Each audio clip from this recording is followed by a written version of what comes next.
Hey Canucks fans, welcome to Clay's Canucks commentary for Thursday, March the 7th. I'm Clay Emo, I'm at Canuck Clay on Twitter, I'm at Clayton Emo on Instagram. I'm the founder of the GLCBC, the Good Looking Canucks Positivity Club, and this is my Canucks take, all in one take. It is game day. The Vancouver Canucks are in Edmonton to take on the Oilers. Both teams have 65 points in the standings. Both teams are 7 points back of Minnesota for that last wildcard spot. Going to be a tough goal for either the two teams to catch up to Minnesota and make it in the playoffs. But alas, one of these two teams will be ahead of the other in the standings at the conclusion of tonight's game. The Canucks didn't skate today, nor did they have media availability, so we don't know about the lineup. If we presume that Hutton and Spooner do not play again, which it sounds like it could be the case, then maybe it's the exact same lineup except for in goal. So that means we have Horvat, Pearson, and Goodobin. We have Pettersson, Besser, Levo. We have Gaudette, Granlund, Roussel, and then Beagle, Mott, Eriksson. Defense pairs of Edler, Stetcher, Sottner, Shannon, Biega, and Pouliot. And maybe Jacob Markstrom takes a break, even though because it was back-to-back, even though the Canucks are in the playoff hunt still, according to the coach and according to many of the players, and according to me. But maybe it's time to give Thatcher Demko a game. In the big picture, he needs to get some games. And, it is a back-to-back, although albeit a quick one, but it still is a back-to-back. And maybe you rest Markstrom for the home date against Vegas over the weekend. So something to think about. So it could be the exact same lineup, except maybe Thatcher Demko in goal. We won't know until the start of the game. Okay, what I want to talk about today, I want to recap last night's game. And then I want to talk about how far away the Canucks are compared to the Toronto Maple Leafs.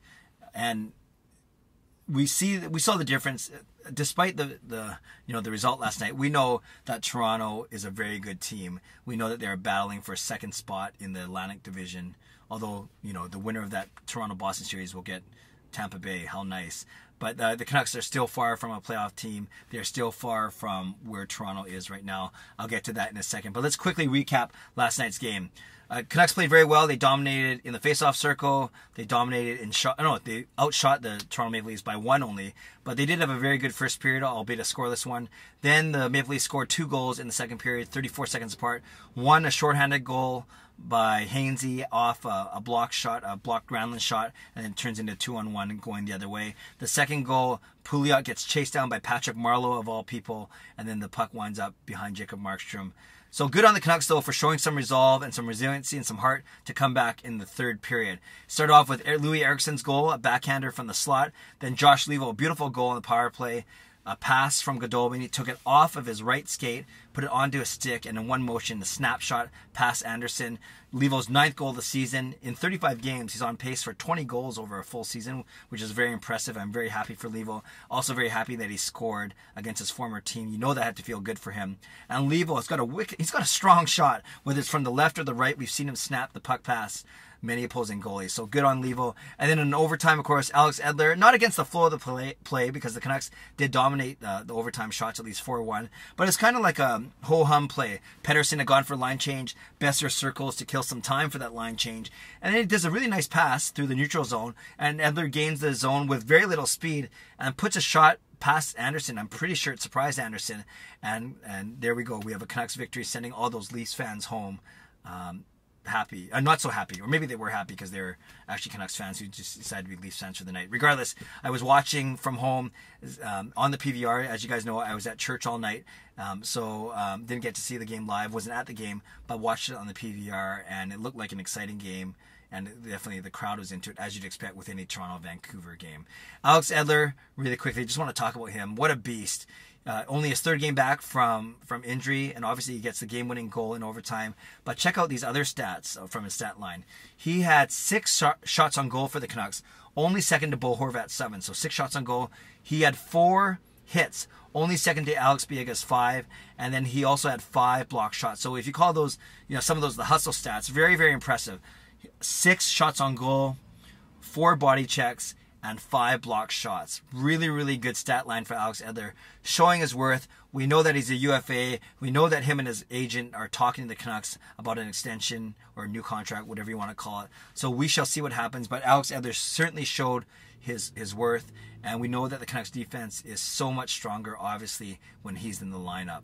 Even more so than Chris Tanev. There's no doubt that Alex Edler is our number one, and Chris Tanev you could argue, would be a distant second. Although you could argue that Troy Stecher and Ben Hutton have either caught up or maybe even surpassed Chris Tanev as our second most valuable D-man. So something to think about. So all in all, a great effort for the Canucks, by the Canucks. Great to show some resilience, some heart.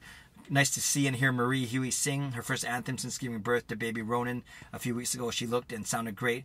Didn't sound like or look like she missed a beat at all. So that was kind of cool. A great way to start the night. And of course, the game itself. Now, the poll question I put up on Twitter yesterday was, how long will it take for the Canucks to be as good as the Maple Leafs are right now?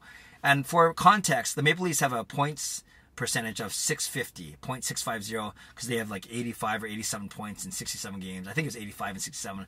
Whereas so they have a 650 points percentage. The Canucks only have a 485 points percentage because they have 65 points in their 67 games. So they basically have 20 points less than the Toronto Maple Leafs. So the question was, admitting that Toronto is much better than Vancouver is right now, and they have, as you know, Marner, Matthews, Tavares, Kadri, all the guys up front, and then you have strong D-men. Even though some of them are out now, you have Riley and Gardner and Dermott, right? And then back, and you also have Anderson and net. So they are a strong team, and they're a deep team. The guys like Marlowe too. They are a strong and deep team, top to bottom.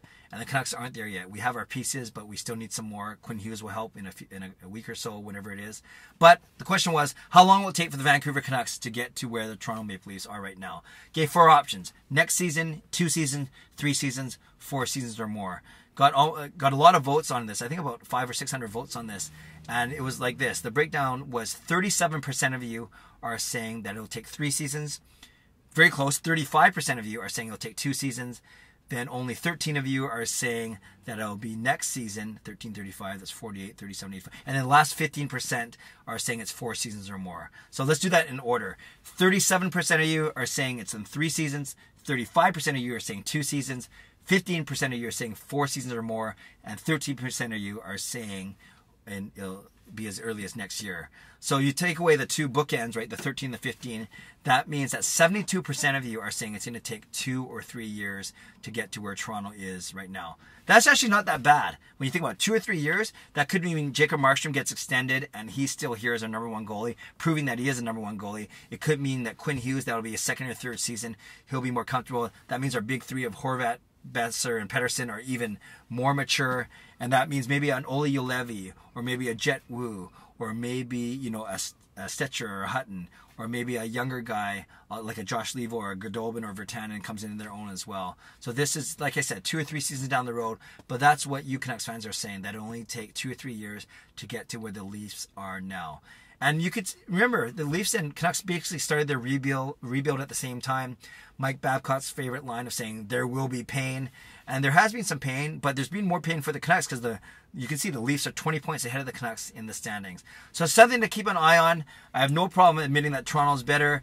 Back in the day, back in the 2009, 10, 11, 2012, 13, all those, the start of this decade, we knew that the Canucks were way better. The matchups were still as spirited, but we knew that the Canucks were going to win and the Leafs were going to lose, right? That was just the way it went. And now it's the reverse. The Leafs are really good and the Canucks aren't so good. So maybe in 2 or 3 years, the Leafs will still be good, obviously, and hopefully the Canucks will be just as good. And these matchups, these games against each other, will be even more spirited, and there will be even more at stake. So Canucks fans, leave a comment below. I'd love to read, react, or reply as always. You can talk about last night's game, Alex Edler's performance, the performance of a guy like Josh Levo, or Adam Gaudette, who I didn't even mention, had 2 assists in only 11 minutes of ice time. So with Sutter out, I expect Gaudette's ice time to go up and up. Usually what happens is near the end of the game, Travis Green collapses his bottom 2 lines to make only 1 third line, so to speak. And sometimes he prefers Beagle over Gaudette, maybe because Beagle does some more penalty killing than Gaudette does as well. So Beagle always seems to have more ice time than Adam Gaudette. We'll see if that changes. So a great 2 assist showing by Adam Gaudette. So as I was saying, leave a comment below about last night's game, about Alex Edler's performance, Gaudette's performance, anyone else. Leave a comment about the Toronto Maple Leafs. How long do you think it'll take the Vancouver Canucks to be as good as Toronto is right now? Do you agree with most of the people that respond to the poll, and that it will be only 2 or 3 seasons until we get there? And of course, you can leave a score prediction for tonight's game against the Edmonton Oilers. So that's what I got for you today. Really appreciate you watching. Really appreciate you sticking with me, and looking forward to still continue to do these vlogs over the next month, no matter where the Canucks are in their playoff chase. But it's still fun, and a game like last night still shows us why it's fun to follow this team. And when they play well, when they play with speed and determination, they are indeed a fun team to watch and a tough team to beat. Subscribe if you'd like to. Like this video if you'd like to. Enjoy your day. Enjoy tonight's game. Canucks in Edmonton to take on Connor McDavid and the Oilers. God bless, and go Canucks go.